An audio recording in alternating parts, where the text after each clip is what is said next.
Good afternoon, ladies and gentlemen.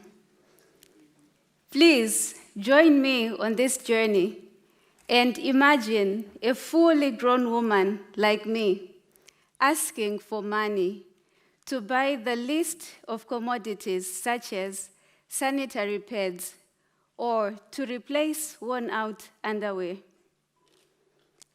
Think of the loss of self-esteem of a wife asking for money from a husband to buy a birthday gift to give to the same husband she's asking the money from. I mean, will it even count for a gift? These are challenges some can only imagine, but are my reality as a dependent major. A dependent is a person whose well-being is supported by another. Common examples are children and the elderly. In legal terms, a major is defined as anyone above the legal age of majority. In the context of this discussion, I defined a dependent major as an unemployed adult who is financially dependent on a working spouse. 11 years ago, I embarked on a journey to Mauritius, not to sunbathe on the white sands of Mauritius, but to join my husband, who is working here. Having graduated from a teacher's college, I was excited and raring to go on a career development path, but circumstances did not allow. As a result, like my two daughters, Aisha and Chantel, sitting up there, I live off an allowance from my husband, as opposed to a salary from my job, and this is what makes me a dependent major. Living as a dependent major is quite an experience. For instance, one Friday night, I was invited to a high-profile event commemorating South Africa's Freedom Day. For the occasion, I dressed up in my African print dinner dress, high heels, and a spray of number 5. I was an African queen on flick.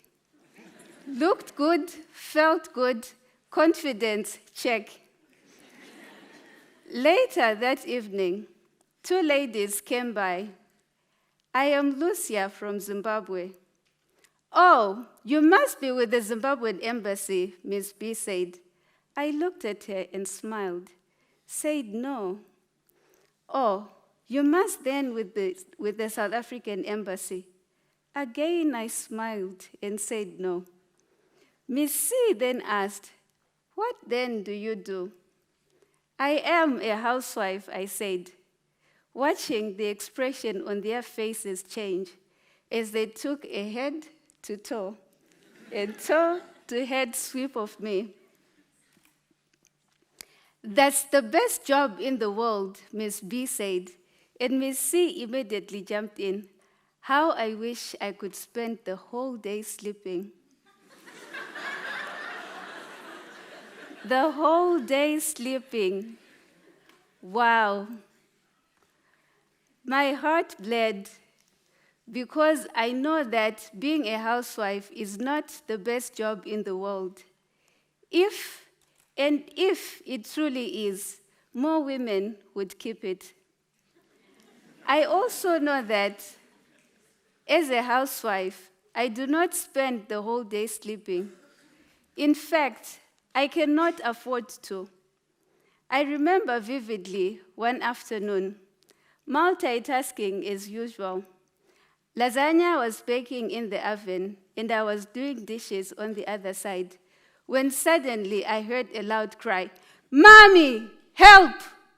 In panic, I rushed to the bedroom to attend to a family member who had fallen off the bed and was bleeding from the mouth. First aid done, and a quick reminder of the safety rules, I dashed back to the kitchen to find the floor flooded with water and the lasagna burning in the oven. But I had no time to fret. I quickly mopped the floor, rescued the lasagna, removed the burnt bits, and discarded them quickly for obvious reasons. In all this chaos, I also have to find some me time to, for example, update my WhatsApp status, or maybe to be inspired by the Real Housewives of Atlanta on Netflix. So this remark of a housewife sleeps the whole day left a bitter taste in my mouth. It also ruined the evening for me. But what hurt me the most was that I felt so small.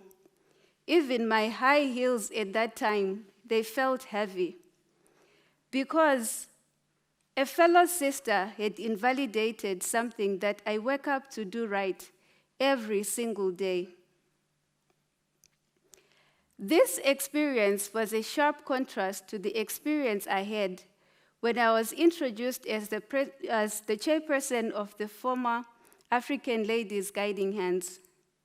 With the title of chairperson, I was invited to several Pan-African and women empowerment programs to be a guest speaker.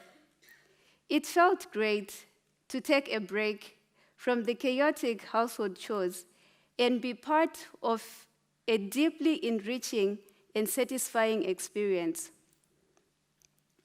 Ladies and gentlemen, I can attest, and sadly so, that a title is more respected than the person holding it.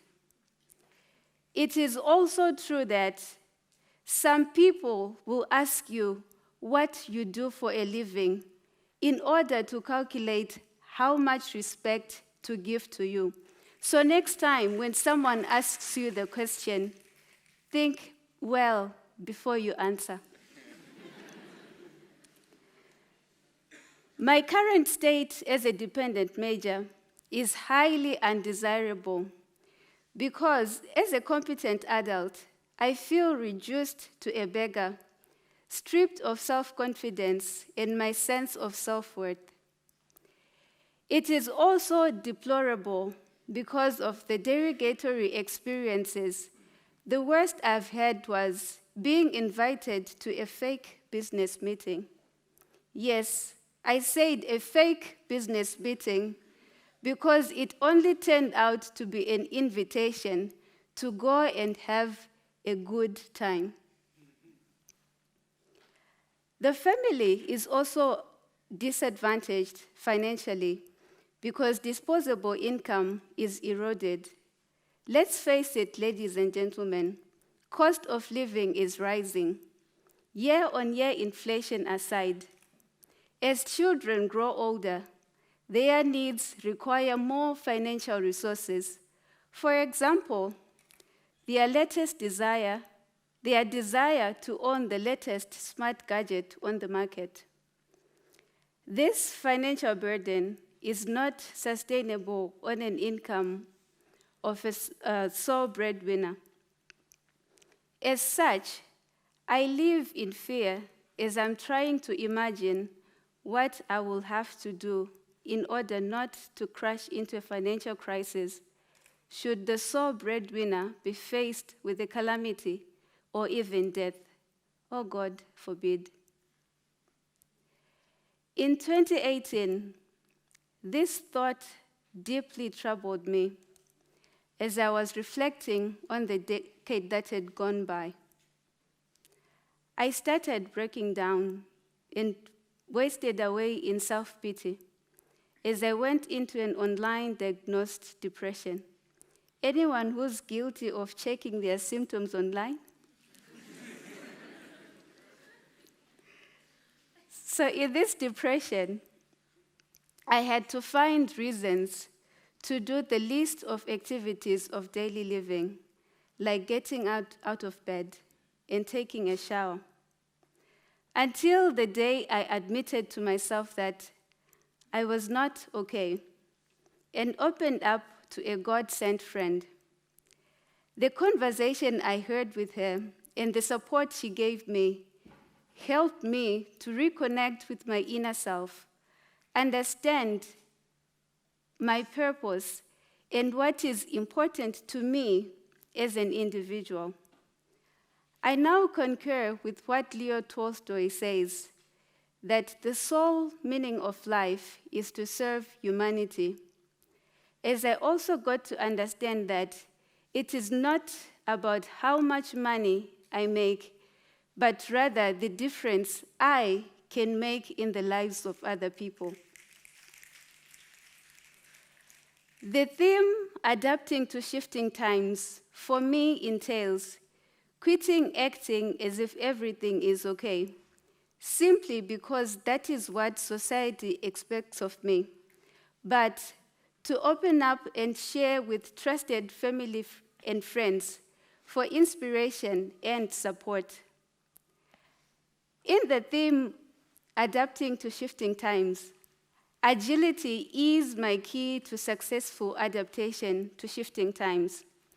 I should not lose valuable time and attained competencies in self-pity or depression simply because things are not going as planned, but to hang on and dig deeper into my inner self and find alternative ways to adapt to the challenges and realize my dreams and aspirations.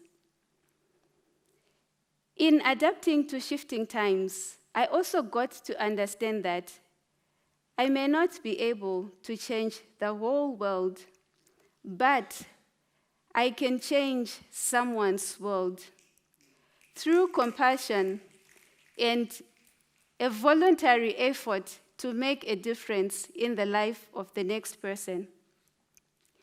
This is the essence of humanity and the core value of Ubuntu. I am grateful that in the earlier talks, a millennial alluded to the importance of soft skills of today, which will become hard skills for tomorrow. And this is what makes us humans, that is humanity and Ubuntu. The society at large is not spared in this quest to adapt to shifting times. So please, be more humane and treat the next person with respect, regardless of their self-worth or title. Here is a fun fact.